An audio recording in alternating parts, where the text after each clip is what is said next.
ରାମ ନାରାୟଣ ରାମ କେବଳ ଜପତ କରିଲେ ହିଁ କିଛି ହୁଏ ନାହିଁ। ସକାଳେ ଉଠିଲେ ହିଁ କାମ ଚାଲିବ ନାହିଁ।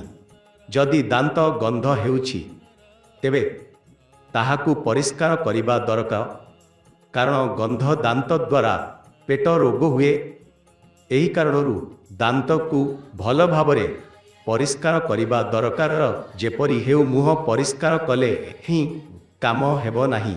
ଭଲ ମଞ୍ଜନ ବା ଗୁଆ ଗଛର ପତ୍ର ଭଳି କୌଣସି ଜିନିଷ ଦ୍ୱାରା ଦାନ୍ତକୁ ଏପରି ସଫା କରିବା ଦରକାର ଯାହାଦ୍ୱାରା କୌଣସି ଗନ୍ଧ ବା ଗନ୍ଦଗୀ ରହି ନପାରିବ।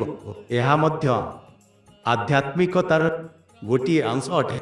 ତାପରେ ପୋଷାକ ଇତ୍ୟାଦି କାଢ଼ି ଦେଇ କିଛି ସମୟ ବସିବା, ଆରୋଗ୍ୟ ଉପରେ ଧ୍ୟାନ ଦେବା। ପେଟ ଭରିଥିଲେ ଖାଇବା ଉଚିତ ନୁହେଁ।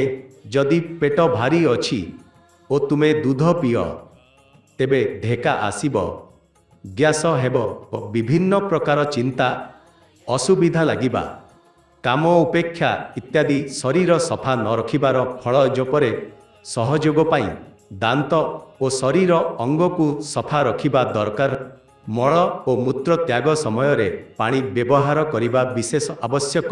ଯେତେବେଳେ ବସିବ ଭଲ ଭାବରେ ଭାବିବା ଦରକାର ଯେ ଆରୋଗ୍ୟ ଦୃଷ୍ଟିରୁ ତୁମେ ସମ୍ପୂର୍ଣ୍ଣ ଭାବେ ସଫା ଅଛ।